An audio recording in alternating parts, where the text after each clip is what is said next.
Hello everyone.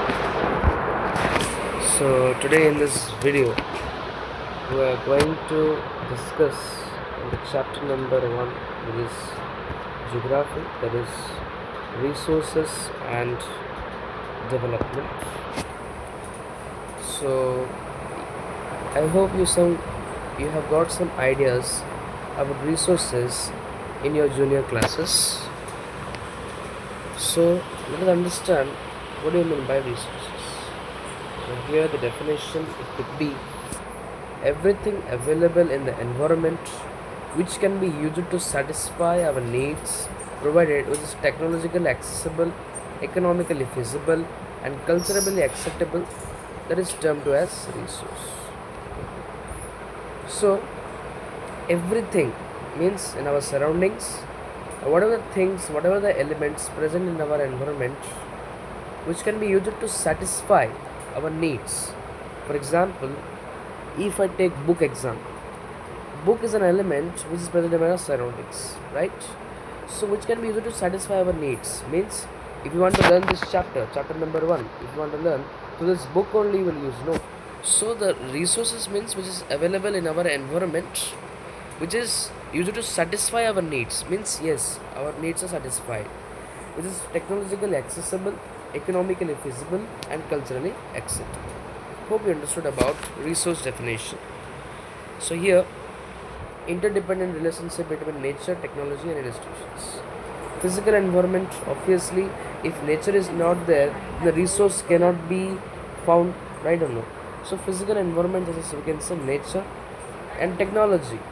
So technology, it is also used for the computers, okay, internet we use, okay. And now if you have clicked to my video, there's going to be technology, means through technology only I will understand the things. Nature must be present, technology must be present, and institutions.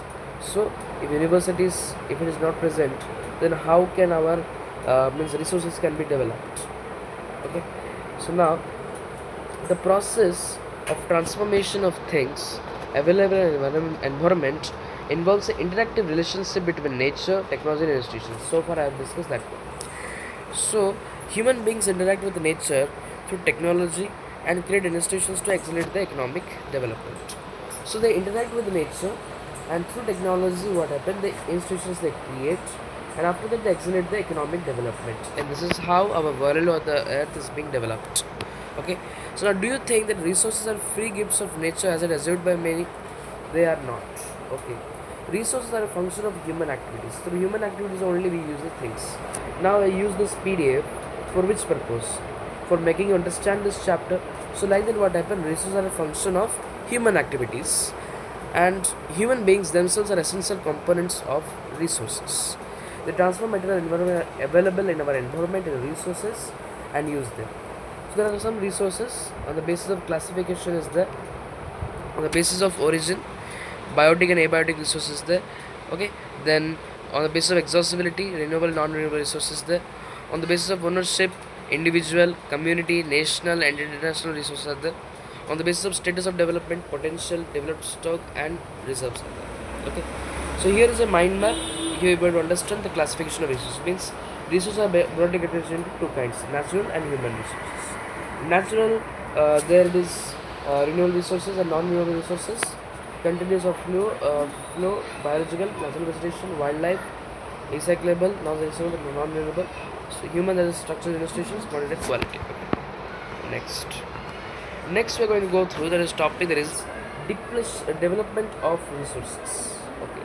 Now resources, what are we using? So how it is being developed, we are going to understand. Okay.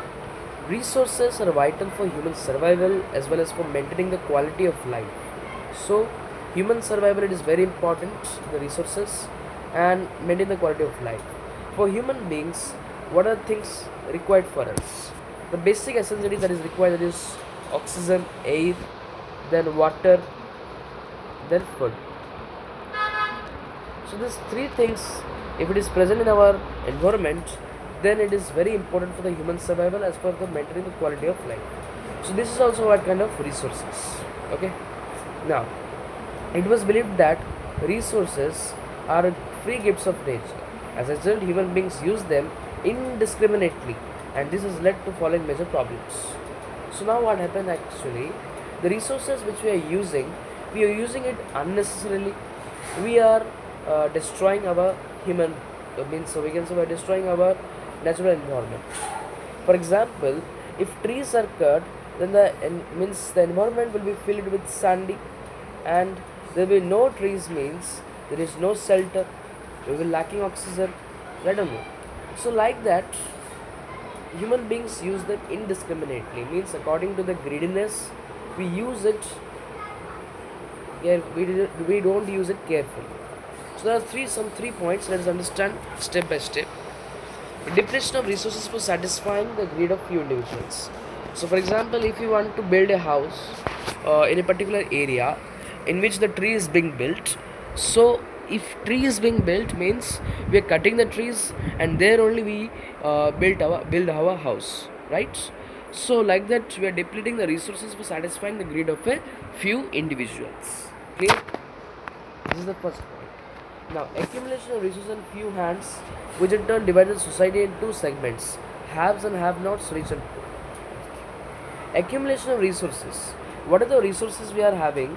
Some resources we can find in some people, whereas some not. For example, if we take the example of water, okay. So, if water is present, for example, means water bottle, if you want to buy, so in that water bottle, if it costs 30 rupees, then the rich people easily can afford, whereas poor people, they don't have money, so they cannot afford. That's why we can say we are accumulating the resources in few hands. Okay. Now, indiscriminate exploitation of resources has led to global ecological crises: global warming, ozone layer depletion, environmental pollution, and land degradation. Now I have given one example. If we cut trees, then what will happen? Global warming will happen, some global ecological crisis will happen. Okay. So like we can say global warming, ozone layer depletion, environmental pollution, which may cause serious repercussions on society and environment. Okay.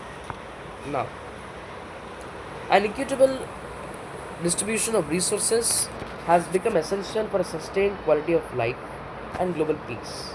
If the present trend of the resource depletion by few individuals and countries continue, the future of the planet is in danger.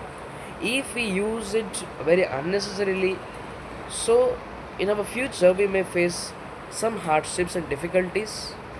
So that's why conservation of resources are very essential and important. Therefore, resource planning is essential for sustainable existence of all forms of life. Sustainable existence is a component of sustainable development. Now we are going to understand about, let me erase these things. Now we will understand about sustainable development. Okay. Now, what is sustainable development? We are going to understand. Sustainable economic development means development should take place without damaging the environment, and development in present should not compromise the future generations.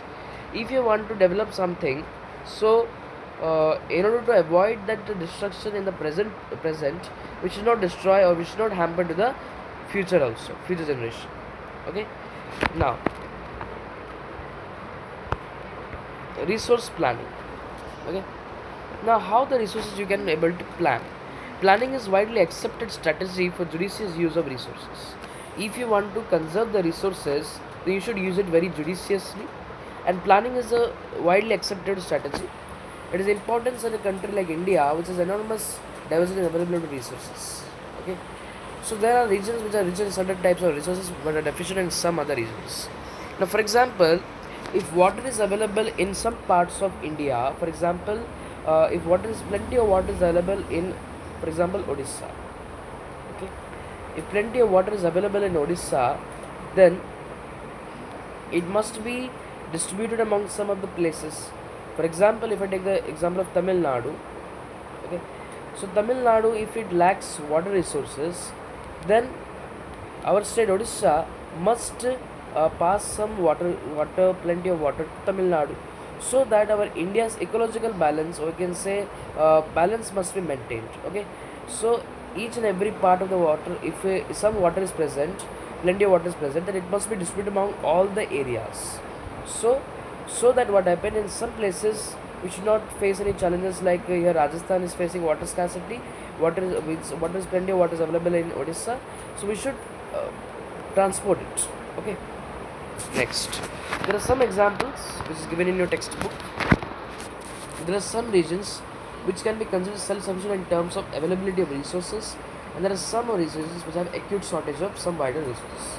Examples given: for example, the states of Jharkhand, Chhattisgarh, Madhya Pradesh are rich in minerals and coal deposits. Arunachal Pradesh has an abundance of water resources but lacks in infrastructure development. The state of Rajasthan is very endowed with solar and wind energy but lacks in water resources. The cold desert of Ladakh is relatively isolated from the rest of the country. Okay, so it has very rich cultural heritage and deficit in water, infrastructure, and some vital resources. This calls for balanced resource planning at the national, state, regional, and local levels. These are certain examples which is given in your textbook that are exams only you have to consider. As you can expect one MCQ from this chapter. So there are some certain states are there. So like that you have to remember. Sorry. Wait. Now, resource planning in India.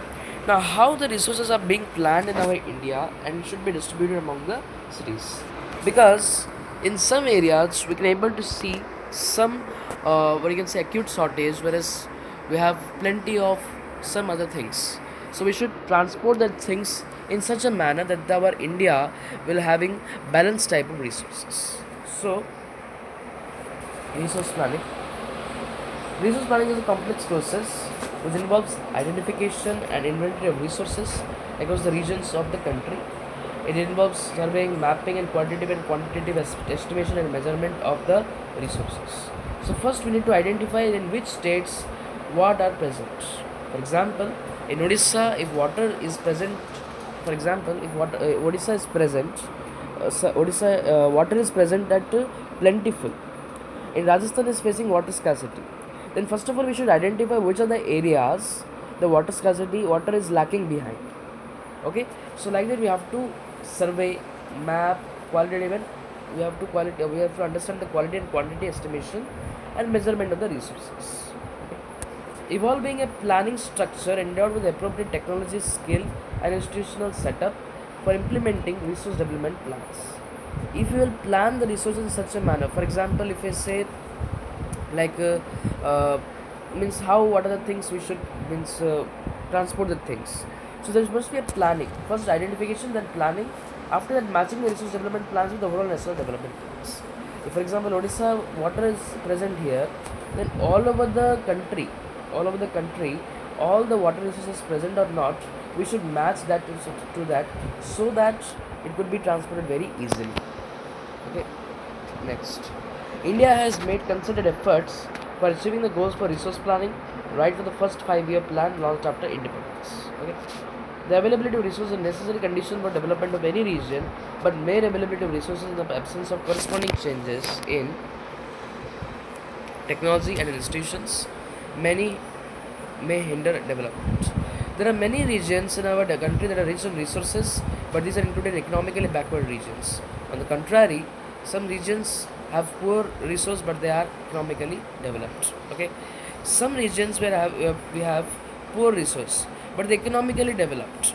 In some areas, there are plenty of things, but is not economically developed. So development is also required. Along with that, the resources must be there. Then only our India will not face any type of acute shortage of anything. Now, history of colonization reveals that rich resources in colonies were the main attraction for the foreign invaders. It was primarily the higher level of technological development of the colonizing countries that help them to exploit resources of other regions and establish the supremacy of the colonies. Therefore, resources can be contributed to development only when they are accompanied by the appropriate technological development and institutional changes. So, India has experienced all this in different phases of colonization. Therefore, in India, development in general, okay, and resource development in particular does not involve the availability of resources, but also technology, quality of human resources, and in the historical experiences and historical experience of the people. Okay. So now see, you know very well that before in our country, Britishers were ruling. So how the Britishers were control means the ruling over the country, because they were attracted by the resources. Our India has vast number of resources in which Britishers were attracted, and they started to what you can say, they conserve the resources so that they ruled over the country. So this is all about the para speaks about, like, before our country, Britishers were ruling, and they were attracted by the resources and things and elements present in our environment, and they started to control our whole country. Now, conservation of resources. Resources are vital for developmental activity, but irrational consumption and overutilization of resources may lead to socio-economic and environmental problems. To overcome these problems, resource conservation at various levels is important. So, if resources are less, more, if this kind of things, this kind of situations, if you are facing, then resource conservation is very important, and we must use these resources judiciously. This had been the main concern of the leaders and thinkers in the past. For example, Gandhiji was apt in Gandhiji was apt in voicing his concern about the resource in the words, "There is enough for everyone's need and not for everybody's need." So here it's a very important line, as usually in PYQs we have gone through this one MCQ question, that who said this statement. It is spoke by our national leader Mahatma Gandhi, and he said that he placed the greedy and selfish individuals and exploitation nature of the modern technology as the root cause for the resource development of the global world. Means everything is available in our environment and enough for everybody's need. For example, if you want water, means it is enough. But if you don't use it judiciously, then it is according to the body's need. So, like that, the Mahatma Gandhiji wanted to tell in this line. He was against mass production and wanted to replace it with the production by the masses. So he was against the mass production. I mean, what other things are being produced in like masses? He wanted to replace with the production by the masses. That is the meaning of this statement. Okay, very important. Now next, in the next class, we are going to discuss about land resources, and along with that, another dimension of the chapter is there, that is soil resources. So stay tuned. The next part, we are going to discuss about these two topics in detail. Thank you.